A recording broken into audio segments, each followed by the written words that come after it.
Good afternoon. Let me welcome Jatin Pranchpe, who's the CEO and founder of a platform which helps, as he rightly described, it's a platform for sports. It connects venues, coaches, people who want to excel in sports. So it's called Khelo More. You should visit it. And possibly sports can instill a lot. It can instill fitness. It can instill learnings. So welcome, Jatin, to this BW Dialogue. We also have Jatin's co-author and somebody who's been a very eminent sports journalist and editor. We have Anand Vasu, who's now a freelance cricket writer. So we'll talk to them about their book, Cricket Drona. This principally written to learn lessons from cricket, also chronicle the life of Mr. Jatin Pranchpe's legendary father, who is a great coach. So really, it'll be fun talking to them. And Deepak, if you can put them center stage in the middle and you can shift from the middle, it'll be nice. Deepak? Thank you, Bato. Thank you for having us. Yes. So first of all, Jatin, how have been the last 200 odd days for you? Oh, I think like all of us, they've been pretty trying. But at the same time, we have two young children, so getting to spend time with them has been fantastic. I was away with the Indian cricket team on their New Zealand tour for about 46 days just before COVID struck. So I was happy for the first 2-3 months to be at home. Obviously, it's great to spend time with your kids, especially as they're growing up. I think it's time, invaluable time with them. But on the business side, like all of us, we are in a little bit of a tight spot. But things are coming out. I think necessity is the mother of invention, as they say. So we've been able to pivot a little bit, get into online coaching, keeping the house fires going, basically. Fantastic. So professionally use this time to be able to think new ideas and pivot in your business. Sure. Anand, how have been the last 200 days for you personally and professionally? Well, it's been interesting. Just as Jatin came back from New Zealand, that was around the time I went to Australia to cover the Women's T20 World Cup. And I was not lucky enough to get back in time. Things shut down just before I was to leave, and I spent 5 months in Australia before I could come back. It was a very, very interesting experience because not something that you plan for, not something that you expect to spend 5 months away. But I was in Adelaide, I was with friends, it was a beautiful city. Difficult to be away from home, difficult to be away from family at a trying time like this. But once you're in a position where you had to just kind of grin and bear it, there was plenty to do. There was plenty to think about to keep yourself occupied, learn a few new things. And with live sport not resuming until very recently, it's obviously been quiet on the professional front. But with the IPL now in full swing, I'm sure that's going to change. Thank you, Anand and Jatin. When I grow up, I want to be like both of you. Be in Australia, be in New Zealand, do the things you do. These are fun things. But now let me go to the reason we've met. Jatin, most people know about your legendary father. He's a legendary coach. He nurtured the careers of many superstars, if I may say. Tell us, how did the book come about, and tell our viewers about your father. Sure. I know it's always a good thing to ask a son about his father, and also difficult to sometimes describe your father. Yeah. So I'll start with the genesis of the book, So I have always been a big fan, follower of old school coaches, Dr. Batra. I've always loved the way, old school coaches seem to me to have a different kind of commitment towards their students. And when I say coaches, I use a broader term for coaches. I also mean school teachers and, I consider people who them nurture talent.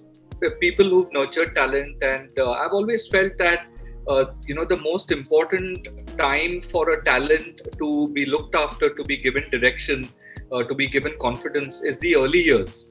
And all through my life, I have seen and heard my father at work with with kids who were just talented kids there, and today are world beaters.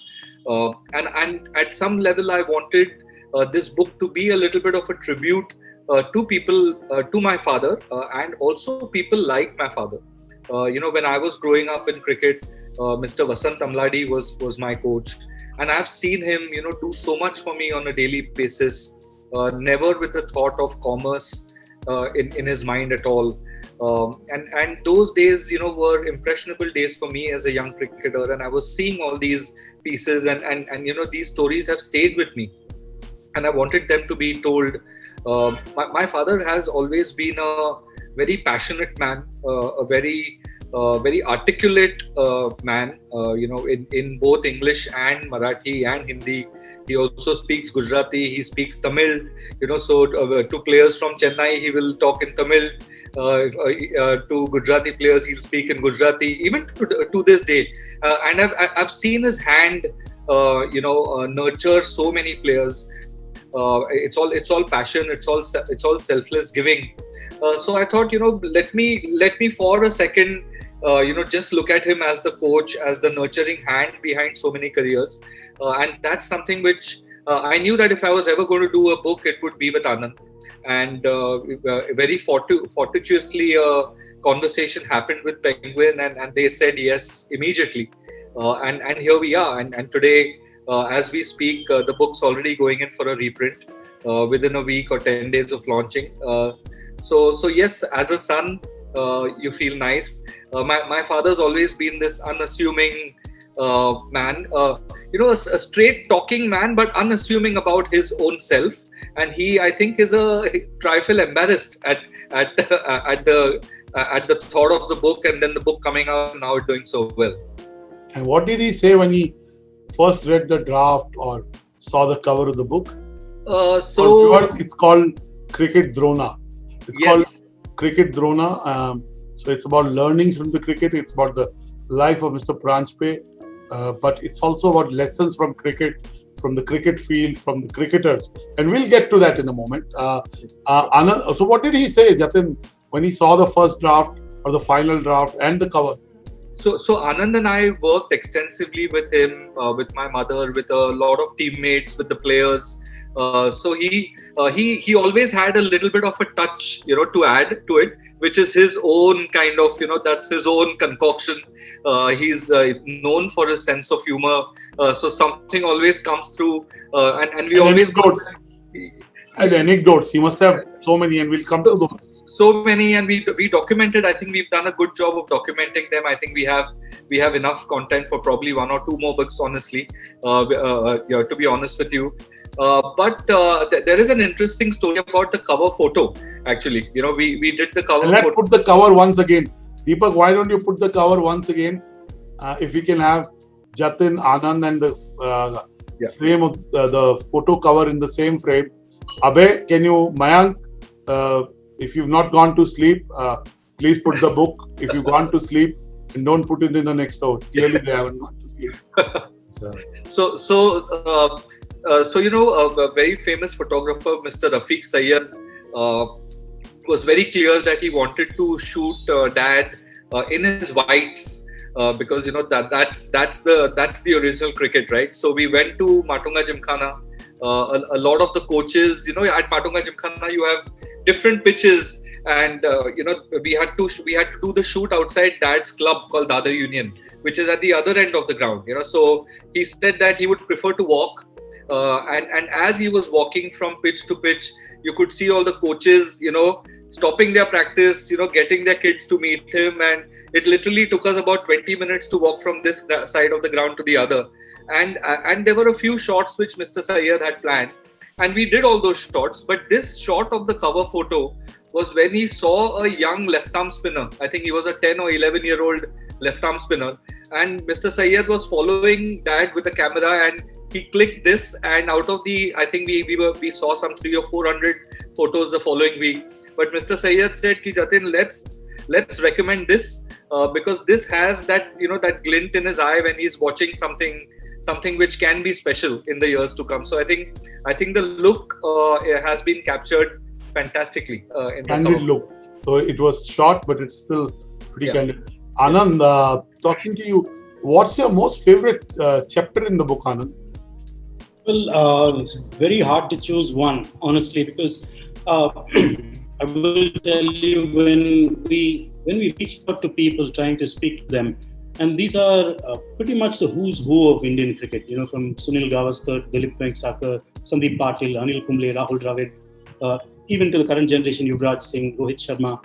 Not one of them had any hesitation in giving us time, in speaking to us, only because of the respect they have for Vasu Paranjpe, for the time they have for him.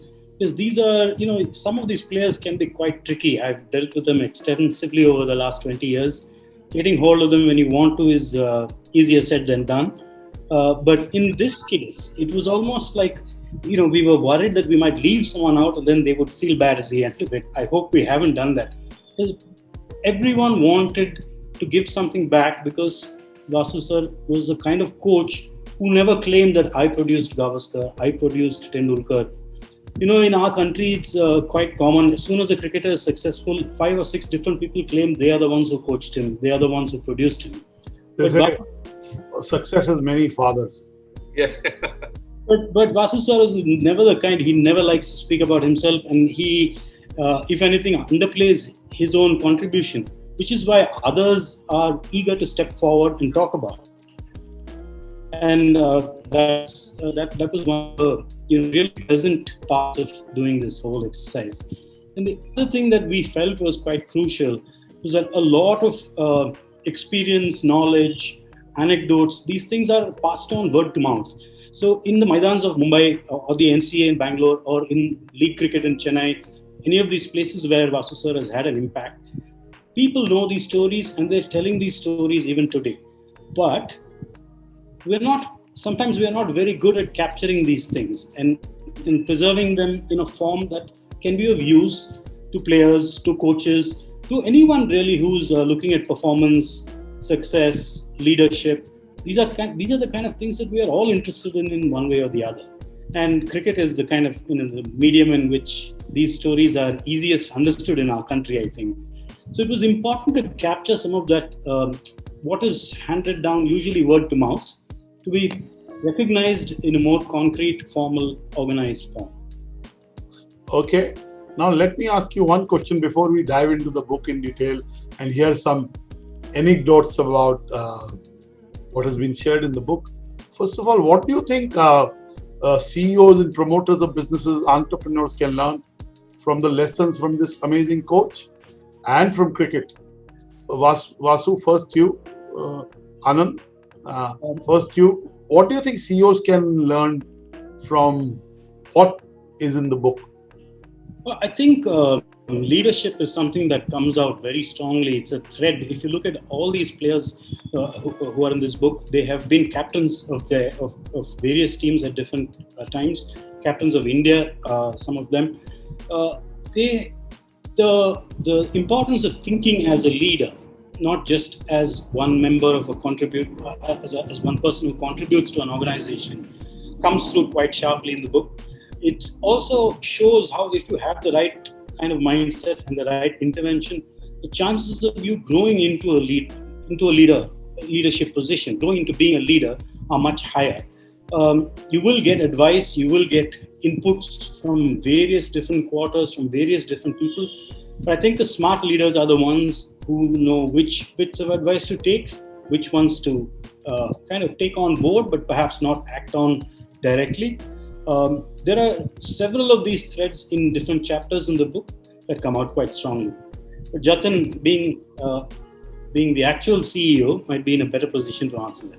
Yeah, Jatin, I think, what can leaders and CEOs learn from the stories in this book? Learn from your father's life?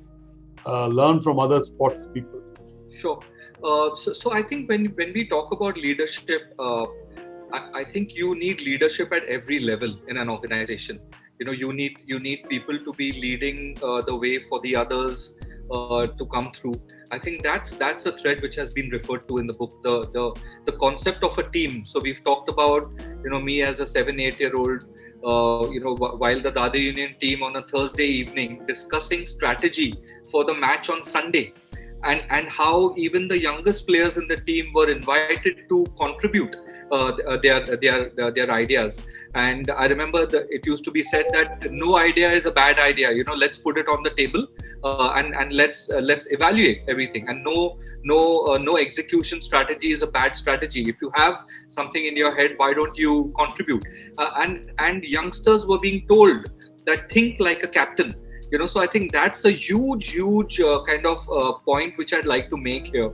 That how can leaders help their team members to think like leaders as well, because that's when the multiplier kind of effect comes into play. So that's one big point. The second point is about respecting competition, respecting competitors, respecting opposition. In the Dada Union team, in the Mumbai team, there's always been a very healthy respect for your opposition.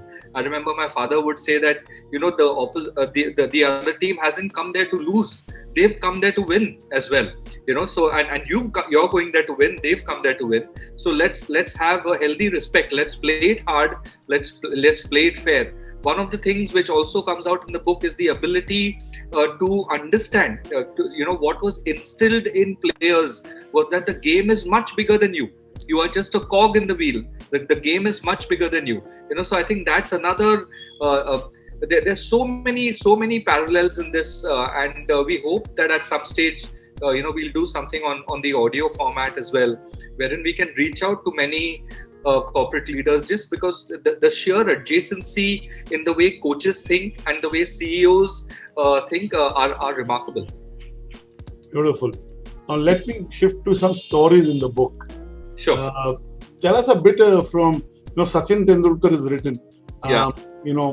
By the way, I must tell you, Jatin, I share my birthday with the world's greatest cricketer of all time. Sachin says he's the greatest. It's Sachin's graciousness and his humility, though in my view, Sachin is the greatest, but Sachin says that Australian cricketer is the greatest. Don Bradman. Sir Bradman. So me and my daughter share our birthdays with Sir Donald Bradman. Oh, fantastic. Yeah. Fantastic. So coming back, tell us some anecdotes from what Sachin Tendulkar says in the book. Yeah, there's as far as Sachin goes, there are two or three which come to mind. One is when Sachin was being considered for the tour to Pakistan. The crucial game, Dr. Batra, was the Irani Trophy match versus Bombay. Between Bombay and rest of India. And Sachin's father was very, very superstitious, and he would never go and watch Sachin bat. So that one morning when Sachin was batting overnight, my father went to Sachin's house, put Sachin's dad in my dad's car. We had a 1955, Dukkar Fiat at that time. He put him into the car and he said, "Come on, we are going to the game." And he said, "No, I can't come to the game, because if I come there, then he will get out." So he said, Professor Tendulkar, there is nothing like that. If what you are saying was true, then every school in Mumbai would have made you their principal, because everybody wants to get Sachin out. So don't worry about that. You come along, and Sachin scored 100 that day, and he's penned in the book that was just once out of two occasions when his father actually saw him bat. So he's extremely grateful for Sir to drive in the opposite direction to Bandra and then drive to Wankhede from there to get his father to watch the game. The other incident is again around the selection time for the Pakistan tour. When the selectors thought that Sachin's too small to go to Pakistan and face Imran Khan and Wasim Akram and Waqar Yunus, and they said ki ye chota hai, isko ball lagega. So my father reportedly, not reportedly, I remember him telling Mr. Raj Singh Dungarpur on the phone that tell your colleagues that Vasu is recommending this case very strongly, because ye lagne wala player nahi hai, ye lagane wala player hai. So that's another story in the book which was pivotal, so how he gave these crucial moments, a texture of humor as well, comes across as a commonality. In those days, you got to spot talent early. You got to believe it. And your father's done what classically in management theory is, growth is an opportunity of growth is a function of opportunity. It is not just a function of talent.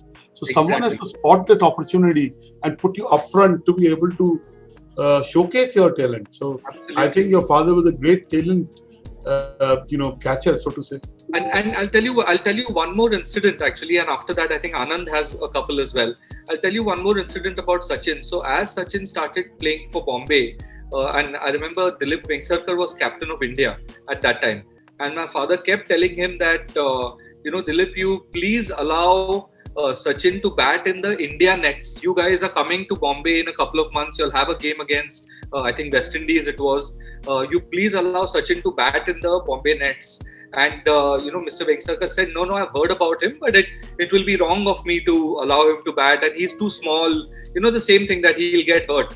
So he convinced Dilip, saying that he's not going to get hurt. And to your point, Dr. Batra, talking about talent meeting opportunity, this was the 10 minutes where Sachin says in the book that these 10 minutes helped him accelerate his improvement as a player. Because suddenly he was playing Kapil Dev and Maninder Singh and Chetan Sharma and all these guys in the nets, and he walked away saying, yeah, I know now where I need to improve. And the other thing which it did was it got the great Kapil Dev to have a look at Sachin. So when the time came, he had the right people to nod their head in the right direction for him to get into the team. So I think the point which you made it's so apt that here was a man who gave talent that opportunity and then made sure that some kind of strategic plan was in play to set that opportunity, to set that talent up for success. I think what he really excelled at was identifying talent and setting it up for success. Beautiful. Anand, your anecdotes from the book, around Anil Kumble or other cricketers? I was going straight to Anil Kumble, in fact, because Sachin Tendulkar and Anil Kumble, their trajectories were so different. As Anil has later said, Sachin spent his whole career proving people right, while Anil spent his career proving his critics wrong. Because when somebody saw a young Tendulkar, they could see in him, it was possible to see that this one is going to be a special cricketer. But a young Anil Kumble was not that obvious. He was a bit of an all-rounder that time. When he was 16, 17, lanky, tall, not exactly the kind of build you would expect for a leg spinner. And in his early interactions, he recalls how, the first time he met Vasu sir, he told him certain things about the basics of spin bowling. Not got to do with trying to make him turn the ball big like a conventional leg spinner, not trying to introduce 3-4 variations early on, but just the basics. And Anil used to carry a diary at that time in his back pocket. So he says he actually wrote down everything that Vasu sir told him then, and he would refer to it later on. Even when after he becoming an established Ranji Trophy cricketer, after playing for India, at a time when he needed to go back to just the basics, when what are the things that matter, leaving out everything else that doesn't matter, he would refer to these things. Anil also interestingly wrote letters to Vasu sir when he was a youngster, telling him, I've got selected in college now I had jaundice, so I missed out on cricket, things like that. There are these things in the book. It shows you a side to an Anil Kumble that you perhaps don't see otherwise. Now he himself has moved on so much. He's coaching teams. He's transitioned from being that youngster wanting to play cricket to being a coach himself. The book has many of these anecdotes. Tell us about Rohit Sharma. Tell us about Virat Kohli. What do they say? So I think Rohit again was a really interesting story. At that time, the entire talent vortex of Mumbai cricket was around Shivaji Park, Matunga. That was the talent vortex. But over the last 10-15 years, you are seeing a bulk of the team come from the northern part of Mumbai. The suburbs, Borivali, Malad, Andheri. And Rohit Sharma is a Borivali boy, basically, and when he came into the under-17 team, he was a bit of an outlier, But when Dad saw him at the nets, he knew very quickly that this is something special happening here. So there's a story in the book wherein Prashant Nayak, who was the captain of the Bombay Under-17 team, and today Prashant and Rohit are the closest of friends. Prashant Nayak goes up to Rohit Sharma and says, "Hey, I've never seen you before. I don't even know who you are. But Vasu sir says that you should bat, that you should play in the 11. And he says that you have to bat at number 4. So you're batting at number 4 tomorrow." And then he scores 100, and you know how things start happening for him there. He also... I have to bring my son to your dad. Yeah, 12. Yeah, good age actually. So Rohit's story was around that, and I think Rohit has also said in the book that even today, when he's at the crease, sometimes he has flashbacks of what Vasu sir would want him to do at that particular moment in time. He spoke to Rohit about the importance of thinking as a captain, and that if you were the captain of this team, what would you want out of Rohit Sharma is a question which you should ask yourself. I think I can see some inspirational pieces of captaincy from Rohit. You know, I can see the where they're emanating from. You can see that signature. I've seen it a few times. Now let's change gears. Yeah, go ahead, Anand. Sorry, just to add to that on the Rohit Sharma pick, there's also something else very interesting that Rohit says. He says that when you're on the field and you're the captain of the side, if you have to look to the scoreboard to figure out what the game position is, you've already kind of missed the bus. As a captain, you need to be thinking about where you want to be 2 overs from now, 5 overs from now, 10 overs from now. That may or may not happen, because in sport, multiple variables are involved. Irrespective of what you plan, it may not happen that way, but you need to know where you want to go.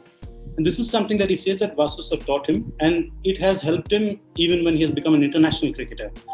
To think, to try and stay ahead of the game, to try and control the tempo of the game rather than just reacting to what's happening. Fantastic. Now let me shift gears and let me ask you about what your dad says about various cricketers and his anecdotes and his wisecracks. Yeah, so he's what you call a cricket tragic. You know, he is you said you share your birthday with Sir Don Bradman, and Sir Don Bradman and Frank Worrell are two absolute gods for my father. In fact, one of the first books I've ever read in my life was a biography of DGB by Urban Rosenwater. So clearly the influence was Frank Worrell, going to Australia with that West Indian team, and as they left Australia, there were 50,000 people, waving the motorcade away. So how he built bridges between cultures, and he just wasn't a captain of a cricketing team. That's one piece which I've heard my father talk about quite a lot. And Don Bradman, surely for his confidence in his ability. Not many people know this incident, but before he actually made his test debut, he came on as 12th man in the previous test match. And he was fielding on the boundary line, and he threw a ball which went past, the English batsman, very senior English batsman, and it just whisked past his nose. So at the end of the over, the English batsman asked Don Bradman that, "Son, were you trying to hit me?" And Don Bradman replied, "No, sir, I wasn't, because if I try, I don't miss." So that was the kind of audacity and confidence which he had. And then surely the numbers were crazy. So Don Bradman, Frank Worrell, Rohan Kanhai became a great friend of my father. He was very fond of Rohan Kanhai. Vinu Mankad was a huge favorite of his. Vijay Hazare, Mushtaq Ali. So these are all legends. All really, all legends. The best Indian cricketers we've produced in a long time. Yeah. They all had their own character, different characters, but they had their own personality. Yes. So I'd love to meet your dad sometime, and I have an idea for you. I'm saying I'd invite you to write a fortnightly column on lessons from cricket for Business World, because I mean, there's just this lesson on confidence. Yeah. I mean, and look at then Sir Donald Bradman's record. I mean, Exactly. Sachin's gracefulness that he says Sir Donald Bradman is the greatest cricketer. But I mean, he was the greatest cricketer of that time, I would say. Still, to score that many centuries at that run rate in the style he scored, clearly the greatest. But Sachin could be the greatest cricketer. I mean, it's Sachin's modesty. When I ask this, a lot of people ask me, when's your birthday? The world's greatest cricketer. So most people say Sachin. Most people. And I said, no, it's not Sachin. It's not in India. Then say Brian Lara. No, not Brian Lara. And it goes on. And then some people have their favorites. But now let me, we speak in the backdrop of IPL being there. IPL being held in Dubai. It's a spectator-less sport. Right? I keep saying, Anand and Jatin, that we live in a 3C economy, and I'd make it 4C. The 3 C's are compassion and caring, collaborative and contactless. And the 4th real C is cricket. So tell us, how's IPL this year? What's your sense? What's good? What's not good? So I think the fact that the tournament is happening is fantastic from many angles. I think commercially, obviously, don't need to elaborate why it's important that the tournament needs to happen. But I think it's a huge morale booster for Indians as well. You know, because suddenly your evenings you have something to look forward to straight away. And not only for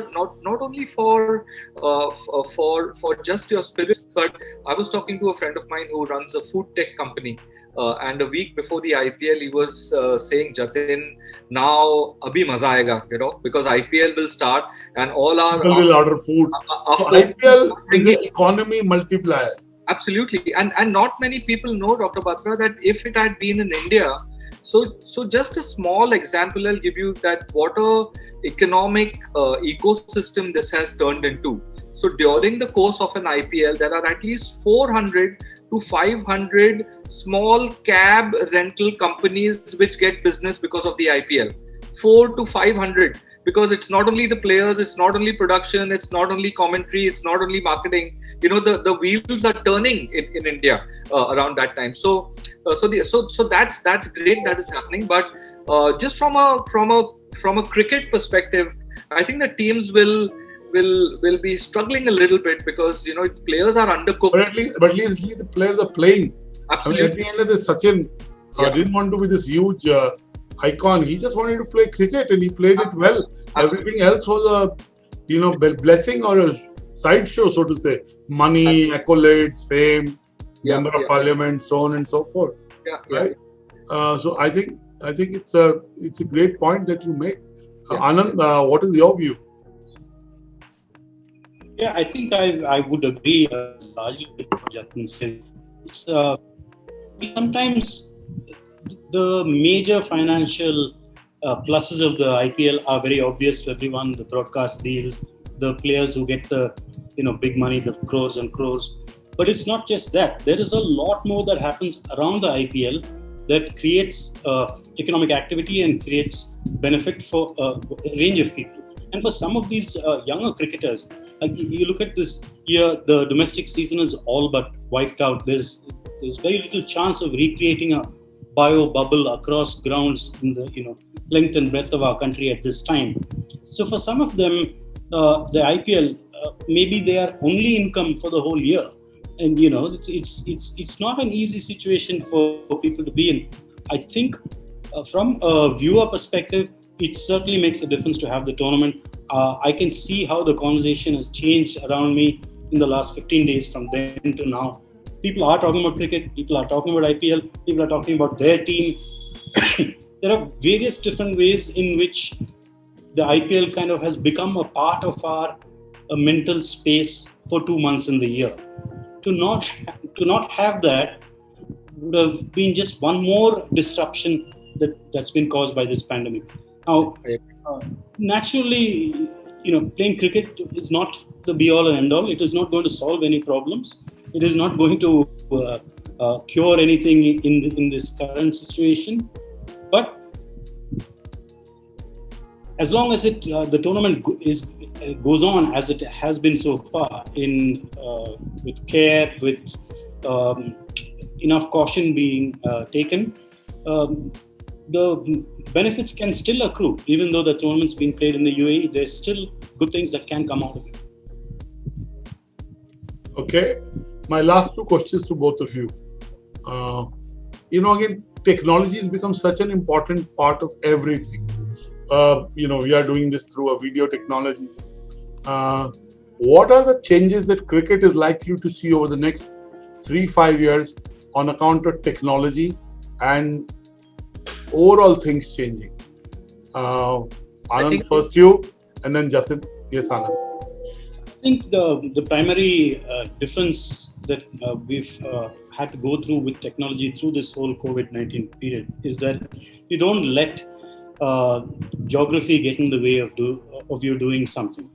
Previously, a young boy in the interior Tamil Nadu would go to the nearest district city. From there, he would go to Madras if he wanted to grow in a cricketing pathway, or similarly in any other state. But today, it has become more of a norm for both coaches and students to work around the distance. Previously, you would not have got on a Zoom call to address a batting difficulty if you had one. What this does is open up things in some sense, because it now means that a Vasu Paranjpe kind of coach is accessible to somebody in Chennai, in Kashmir, in Orissa, anywhere, where previously the chance of that happening would be very less. There is an acceptance that we need to embrace certain forms of technology. Previously, there was a resistance. You think, I've been doing this the same way so many years. Why should I learn now how to get on a Zoom call? That was the kind of mental attitude, especially of people of a certain generation.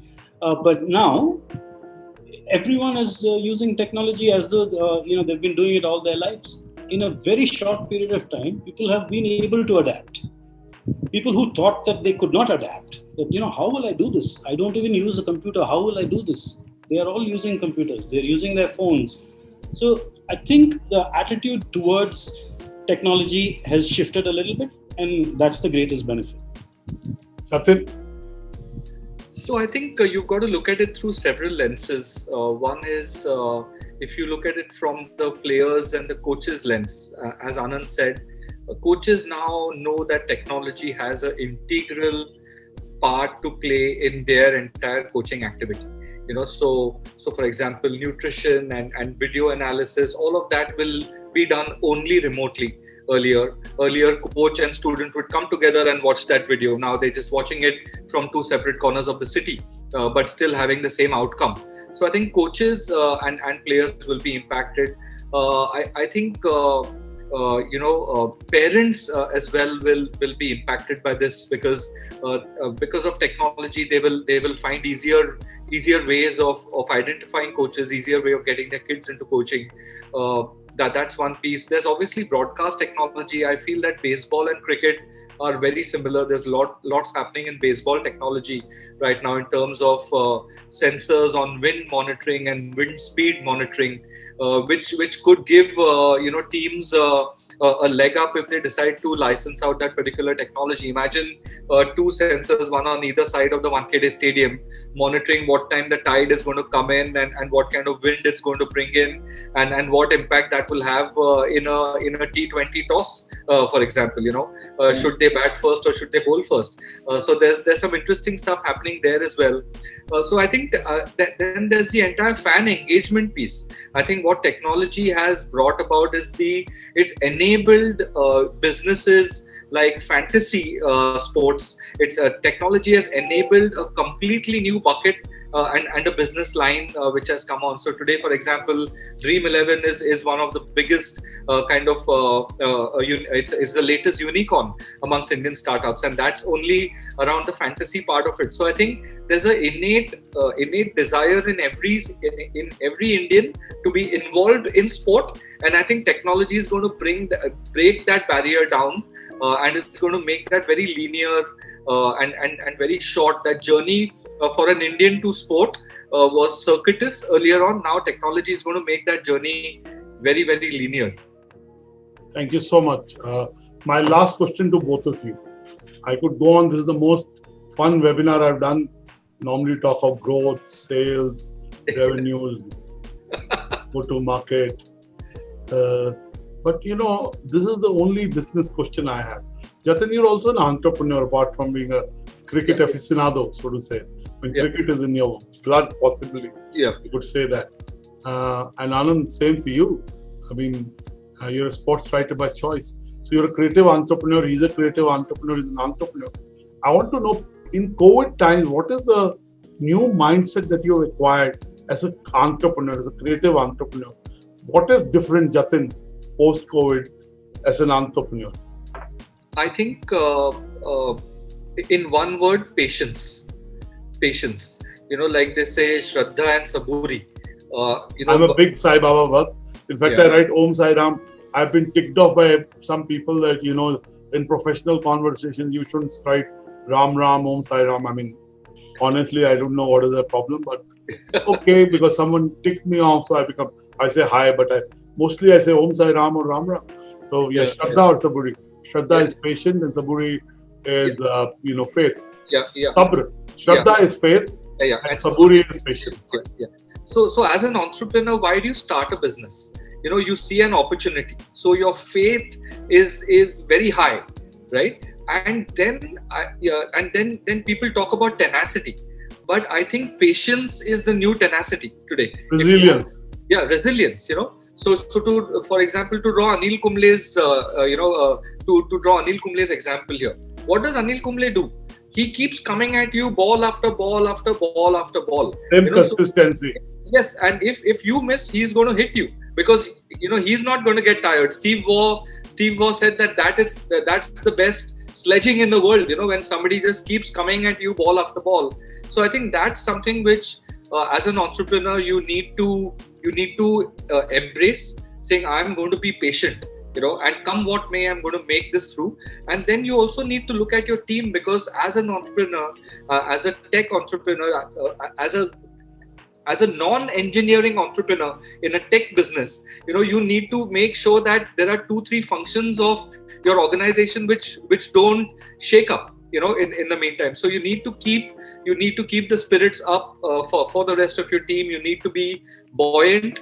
But not overly kind of outgoing because you need to be watching your business all the time. So 2 things which I would like to say is, one is patience, and second is think like a kirana shop owner. That what have I made in the evening? Mere galle mein kitna aa gaya aaj ka taking. That these 2 things I've been trying to imbibe into myself and also trying to get my team to believe in it. Okay, beautiful. I believe both those and I've started practicing both those. Anand, for you as a creative entrepreneur who does content, who writes, what is the change in your consciousness?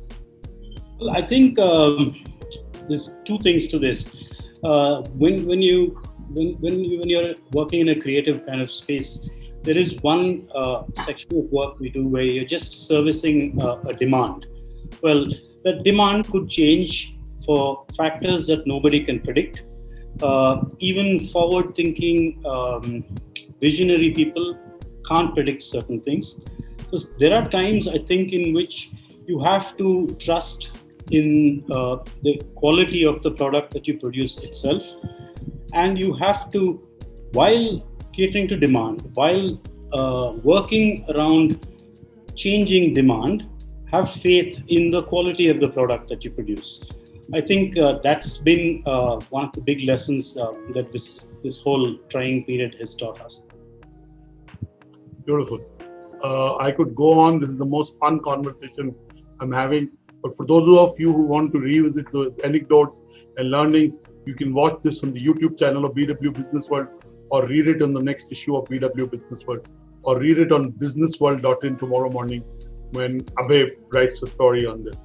So thank you, Jatin and Anand, for writing the book and for today's conversation.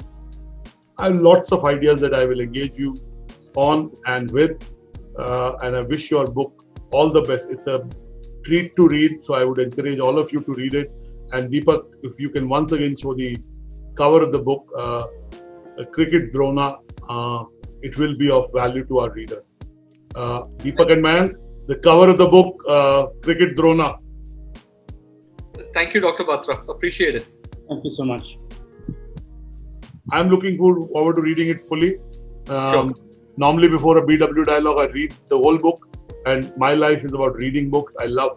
That's the only hobby I have, and so I'm a book aficionado, or a book alcoholic, and so is my daughter. We share the birthday. We just discovered my best friend's birthday and her best friend's birthday also on the same day. So I told my daughter, Prarthana, you have to stop copying me. Just don't lose hair now. Everything else is okay, right? But yes, books are my life, and books can change lives. And whatever little I have achieved in my life, I owe a lot to the books. So God bless you. All the best. Please let us know what you think of the book. Yes, I will. I have not read it, and I will not. That's why I was doing that conversation too. Sure. But I will definitely read it over the next 10 odd days, and I will. I'm sure I'll enjoy it. But nevertheless, I'll tell you what I enjoyed more. Thank you all so the much. best. God bless you. Good afternoon. Thank you. Thank you so much. Bye-bye.